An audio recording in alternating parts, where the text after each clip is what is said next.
धर्म, कर्म, विधि विधान और ज्योतिष की सटीक जानकारी पाने के लिए YouTube चैनल जीवन दर्पण को सब्सक्राइब करें और हाँ, अपडेट रहने के लिए बेल आइकन दबाना ना भूलें। समझ रहे हैं? और अनजाने में यदि हम कोई वस्तु एक्सेप्ट करते हैं तो हमारे जीवन में परिवर्तन 110% आएगा, इसमें कोई दिक्कत नहीं। जैसे वाल्मीकि अपने जीवन में छिनैती करते थे। अच्छा, छिनैती मतलब समझ रहे हैं, राजनी करते थे। जितने लोग उस रास्ते से जाते थे,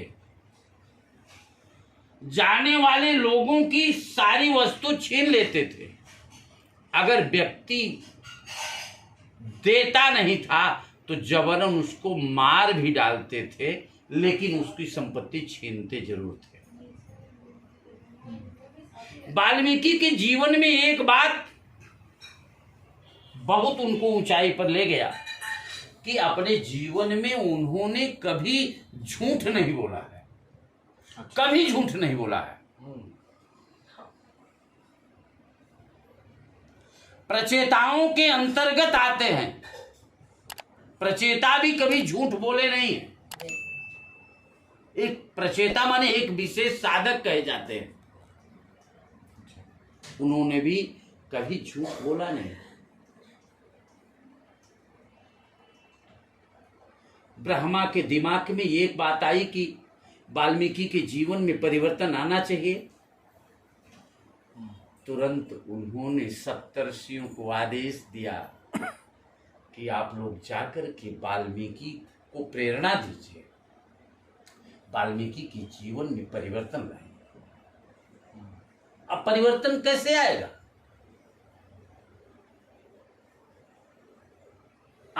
सप्तर्षि आए और सप्तर्षियों को देख करके वाल्मीकि पहचानते तो थे नहीं। बहुत खुश हुए कि एक साथ आज 7 लोग मिल रहे हैं और सबके पास एक एक गट्ठर था। बहुत खुश हुए कि मुझे आज बहुत माल मिलेगा, मोटा मिलेगा। सब लोगों से कहा सब लोग अपनी अपनी वस्तु रख दो। अगर नहीं रखोगे तो मेरे पास लाठी भी है, इसलिए बिना कहे रख दो, कोई दिक्कत आने नहीं चाहिए। सब लोगों ने कहा कि बेटा मैं तो सारी संपत्ति अपनी दे दूंगा, लेकिन एक बात मैं पूछता हूं, उसका जवाब तुम्हें देना होगा।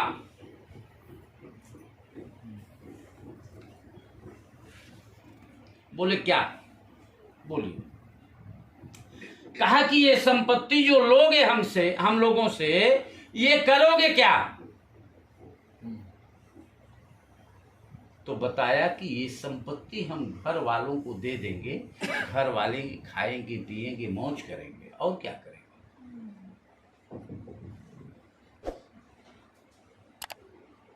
सप्तर्षियों ने कहा कि घर वालों को दे दोगे तो इस संपत्ति को जो आपने मुझसे छीना है, इससे जो साइड इफेक्ट मिलेगा, इससे जो प्रतिक्रियाएं मिलेगी, क्या वो प्रतिक्रियाएं घर वाले लेंगे? इसे आप अपने घर जाकर के पूछ करके आओ। कहा कि आप लोग सप्तर्षियों से, वाल्मीकि ने कहा कि आप लोग चालाक दिख रहे हो, सोच रहे हो कि ये बंदा घर पूछने के लिए चला जाए और हम लोग 9 2 11 यहाँ से हो जाए। हम जाने नहीं देंगे कतई, पहले सामान जमा करो। अगर पूछने की बात कहते हो तो मैं सामान लेकर के जाऊंगा, घर वाले जो बताएंगे वो आपको मैं बता दूंगा, इतना मैं कर सकता हूँ। लेकिन अगर ये सोचो कि सामान को हम छोड़ दें, सामान को छोड़ने वाले नहीं, पहले सामान जमा करो। सब महात्मा लोगों ने अपना अपना थैली जमा कर दिया। समझ रहे हैं? सारे थैलियों को एक गट्ठर में बांध करके अपने सिर पर लेकर के चल दिया अपने घर। जैसे हम आप अपने घर जब जाते हैं, अगर स्कूटी से जाएंगे तो गांव वाले सोचेंगे कि ये कम कमाया होगा। अगर फोर व्हीलर से जाएंगे तो गांव वाले सोचते हैं अच्छा कमाया है, अभी 4 चक्का से चलने लगा। समझ रहे ना? ज़्यादा बड़ा गट्ठर लेकर के गया तो सब घर के लोग सोचने लगे कि आज बहुत बढ़िया माल आया है। सब धीरे धीरे इकट्ठा हो गए, सबको बैठा लिया अपने पास, सबसे पूछा भैया ये सामान आप लोगे? कहा हाँ भैया हम ले, न ले तो हमारा खर्चा कैसे चलेगा, इससे जो साइड इफेक्ट मिलेगा उसको आप लोगे कि नहीं? कहा ये तो मैं नहीं लूँगा, ये तो मैं नहीं लूँगा। बहन से पूछा, बहन भी कही भैया मुझे धन चाहिए, मैं साइड इफेक्ट क्या करूँगी लेकर के,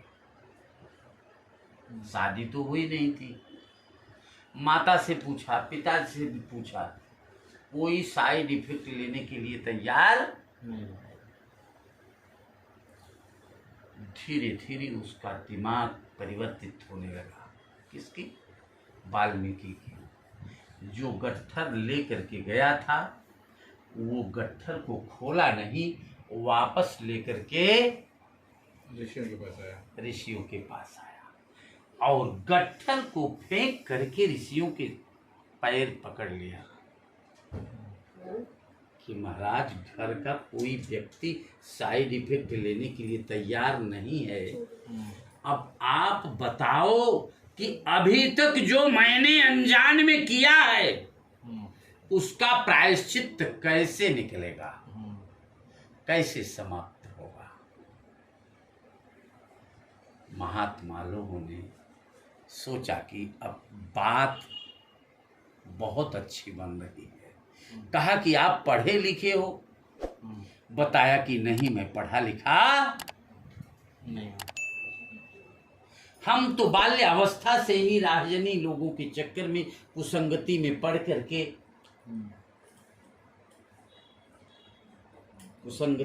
करके राजनी करने लगा और महात्मा लोगों की संगति कभी मिली नहीं।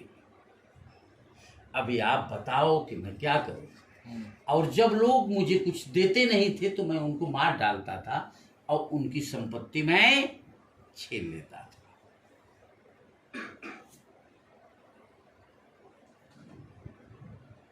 तो उन्होंने कहा मैं मरा मरा शब्द कर सकता हूं।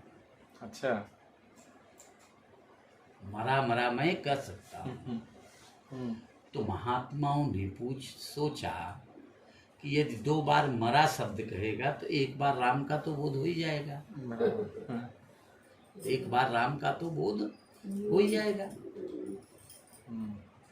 तो कहा कि मरा मरा मरा मरा मरा मरा, ये कंटिन्यूटी में कहना चालू कर दो। अच्छा, उसका प्रभाव का मैंने क्या, जैसे विषस्य विषम औषधम, विष का वृक्ष माने दवा विष से ही काटा जा सकता है।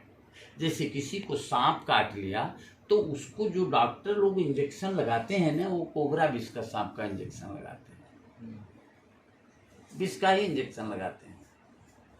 समझ रहे ना? जानते होंगे आप? मालूम जी। विषस्य विषम औषधम,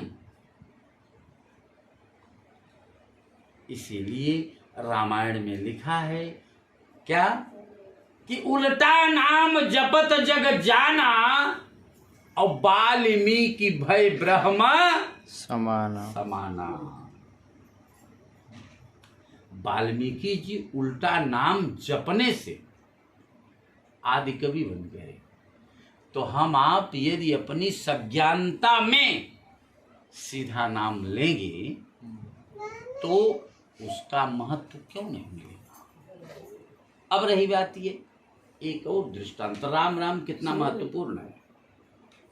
एक बार जिसकी पूजा हम आप करने चल रहे हैं, शिव की धर्मपत्नी पार्वती ने शिव जी से कहा कि विष्णु भगवान का जो 1000 नाम है वो 1000 नाम लिया जाता है, लेकिन उत्तर रामचरितम में शिव जी ने बताया कि राम रामेति रामेति रमे रामे मनोरमे सहस्रनाम तत्तुल्यम राम नाम वरानने। वरानने माने प्रिय, जो हृदय में रहने वाली होती है। हर व्यक्ति को, हर पर्सन को, हर लेडीज को वरानने कोई नहीं कहेगा। पत्नी शिव जी की, शिव के हृदय में रहती है। उसको पार्वती को ये कहा कि ऐ वरानने, 2 बार राम शब्द कहने मात्र से 1000 बार विष्णु भगवान के नाम लेने का बेनिफिट मिल जाता है। इतने बड़े राम हैं, इसलिए स्वयं राम की पूजा शिव जी करते हैं और शिव जी की पूजा स्वयं राम करते हैं। अब ये क्यों करते हैं? जैसे जंगल में जब सती को लेकर के शंकर जी गए थे तो उस समय राम की पत्नी सीता का हरण रावण ने कर दिया था, और राम को देख करके शिव जी ने प्रणाम किया। प्रणाम करते हुए शिव को देख करके सती ने शंका व्यक्त कर दी कि आपसे बड़ा कौन है, आप किसको प्रणाम कर रहे हो। समझ रहे हैं? तो उन्होंने कहा ये मर्यादा पुरुषोत्तम राम हैं, ये हमारे आराध्य हैं, ये हमारे आराध्य है, मैं इन्हीं का पूजन करता हूं। तब उन्होंने कहा कि ये क्यों यहां जंगल में घूम रहे हैं। तो शिव जी ने सती से कहा कि ये जंगल में इसलिए घूम रहे हैं कि इनकी धर्मपत्नी सीता को किसी ने चुरा ले गया। तो सती कही कि यदि ये भगवान हैं तो इनकी पत्नी को कौन चुरा ले गया, इनको पता नहीं। अगर इनको ये पता नहीं है तो ये भगवान नहीं है। मैं भगवान नहीं मानती। समझ रहे? मैं भगवान नहीं मानती। शंकर जी ने कहा इन पे संशय मत करो, शंका मत करो, लेकिन मन की बात तो पूरी खोली नहीं, और मन की बात पूरी खोली नहीं। तो सती सीता के रूप में आ गई। अच्छा। और जंगल में जब राम जा रहे थे तो उन्हीं के रास्ते में सती सीता के रूप में राम की परीक्षा लेने के लिए चले गए। अच्छा। समझ रहे ना? राम की परीक्षा लेने के लिए जब चली गई तो सती को सीता के रूप में देख करके और राम ने माता को समझ करके, सती माता समझ करके उन्होंने प्रणाम किया कि आप अकेले जंगल में कहाँ घूम रही हो, शिव जी कहाँ है। जैसे अगर किसी चोर को पहचान लो, अरे विशाल तुम हो, और आप किसी दूसरे रूप में आए हो, तो आपको शर्म आएगी कि नहीं आएगी? तो सती तुरंत सीता का रूप धारण करके, शंकर जी को ये पता नहीं था। अच्छा। वापस जब शंकर जी देख रहे हैं ये लीला, उसी दरमियान शंकर जी ने कहा कि यही तन सती भेंट अब वाल्मीकि रामायण में अब मेरे स्वामी पर सती ने संशय बना दिया, इसलिए हमें ऐसा दिख रहा है कि इस जीवन में सती से हमारी मुलाकात संभव बोलिए आशुतोष भगवान की, यज्ञ नारायण भगवान की।